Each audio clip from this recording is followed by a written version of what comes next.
Today we're trying a keto pizza crust that has just 2 ingredients and 1 net carb per serving. Fine, it has 4 ingredients, but 2 of those are spices. Those don't count. Sarah and I have tried a wide variety of pizza crusts here on our channel. We've tried the laziest pizza crust ever, which is literally just low carb tortillas. We did a sausage pizza crust. We've done egg white pizza crusts. But there was one keto pizza crust that many of you guys have recommended to us that we have just never tried until today. And this does seem like a fairly simple recipe. Although, if you have been watching our channel over the past month, we have really gotten it wrong. Keto goldfish crackers went terribly, but you guys still watch the video. You guys love that video. So that really did mean a lot to us. And if you like our vibes, please subscribe to become part of our tribe, because we're trying to get to 200,000 subscribers this year. It was 250. We're adjusting our expectations because we're not for everybody, but maybe we're for you. But before we unveil this keto pizza crust, we're gonna take a minute to talk about the sponsor of this video, AG1. We learned about AG1 from our friend Nick, who watches this channel, and he said you have to try AG1. And so we did, and Sarah and I have been taking it ever since. We live a relaxed keto lifestyle, and AG1 makes it so easy for us to get our daily nutrients. AG1 brings 75 vitamins, minerals, whole sourced ingredients, probiotics, stress adaptogens, and mushrooms. AG1 supports the immune system, promotes healthy hair and nails, supports the microbiome, supports mental clarity, and promotes healthy aging, which we both need because we're about to turn 40 this year. Surprisingly enough, one of the biggest benefits that Sarah and I have actually seen in ourselves is that after taking AG1, we need significantly less coffee than we're used to drinking. If you guys know us, you know that we practically lived on coffee from morning until night. And after Sarah and I started incorporating AG1 into our lifestyle, we found we only need a couple of cups of coffee a day. AG1 is gluten and dairy free, paleo, vegan, and keto friendly. And it actually tastes good. I'm serious. So click on our special link in the description or scan this QR code with your phone and you're gonna get some special goodies with your AG1 order. You're gonna get a 1-year supply of the D3 plus K2 vitamin drops, and you're gonna get 5 single serving packets, which are perfect for on the go. So let's get started making our keto pizza crust. So the keto pizza crust that we're gonna be trying today is by Low Carb with Jennifer. We're gonna be leaving a link to this recipe in the description below. And it says it's chicken pizza crust with only 3 ingredients, but I started the video saying that it was 2. But it's actually 4 if you include salt and herbs. So for this recipe, all you're gonna need is ground chicken, and then you're gonna need mozzarella cheese. We usually use this low moisture part skim mozzarella in our chaffles. If you guys have not checked out our chaffle recipe, where have you been? Elsewhere on the internet, obviously. But we do have a really great chaffle recipe here in our channel. It's a thing, for us at least. We'll leave a link to that as well. You also need salt, doesn't count, and Italian seasoning. And then we're gonna go over our toppings for our pizza later. The first step is going to be to put your chicken in a bowl and then mix everything together. So your chicken, your mozzarella cheese, and your spices. So we preheated our oven to 400 degrees. And we're gonna line a baking tray, or we have this pizza pan, pizza pan, duh. This is a silicone baking mat. You can use parchment paper, but I'm gonna pour some oil and kind of like spread it around so that it doesn't stick to the edges. Mat here, beep. And you want it to roll out to about 1/4 of an inch thickness. Plot twist, okay, so as I was putting it into the pan, Sarah was like, how are you gonna roll it out? And I didn't think that far ahead. So we've taken out the silicone mat, we put it on a cutting board, and I am going to place the chicken crust in the center, and I'm gonna roll it out onto the silicone mat, which will then be put into the pan. Cool, what? They were like, grease your parchment paper, and I didn't. We have to scrape it off. Wonderful. The person that wrote that I should be spraying my parchment paper with oil. I did not listen, and now we have to do it again.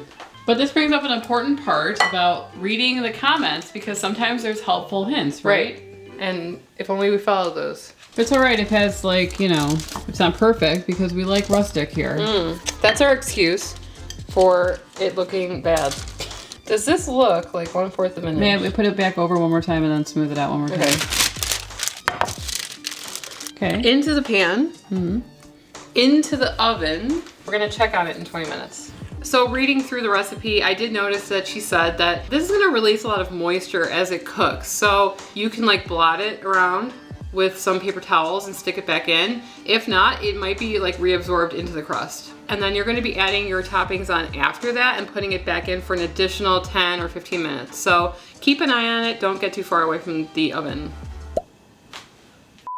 About 8 minutes in, and there is some liquid, so we're gonna try to blot. Whoa.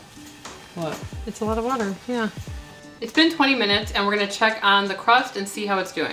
Ooh, it's looking really good.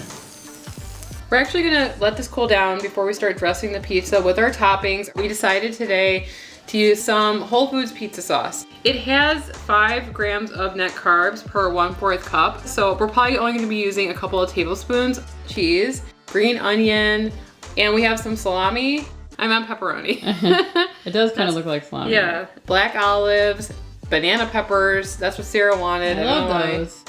Don't eat the toppings. It fell off the side. Okay. It's gonna go for like 10 more minutes at 400.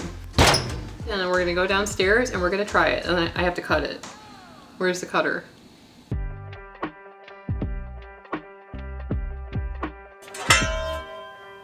It's a tradition now, how terribly I suck at this, so use those arms.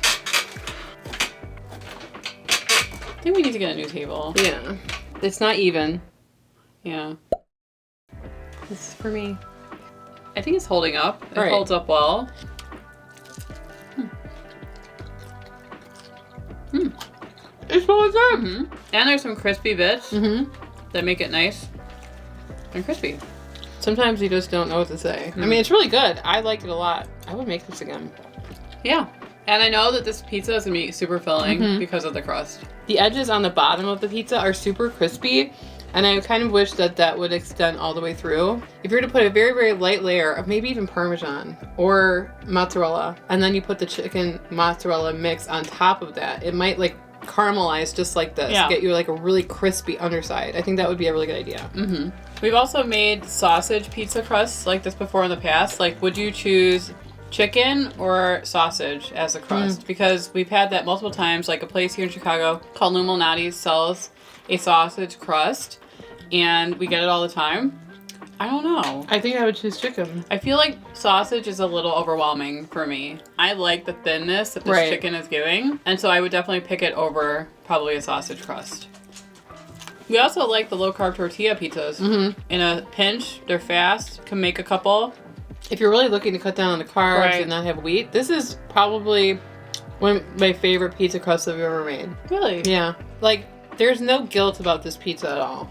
I think that we didn't use all of the No, dough that was a mistake. too, because the pizza pan that we were using, or the Silmat, was smaller, so we kind of underestimated how big we needed to make it. Or you can make 2 smaller, like, personal pizzas and top them with whatever you want. I always love personal pizzas, so I feel like I can pick my own adventure.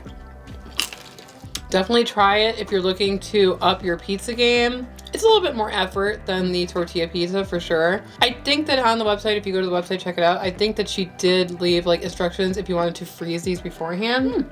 And if you guys see any other pizza crusts that are keto friendly that you want us to try, let us know in the comment section below. We are always looking for new and exciting recipes to try for all of you. And remember to click the link in the description or scan this QR code to sign up for AG1, and you're gonna get 1 year supply of D3 plus K2 drops and 5 to-go packets. If you want to see a video that didn't turn out as well as this, but it's funny, check out this video on the screen. We had fun kind of between tears filming this video.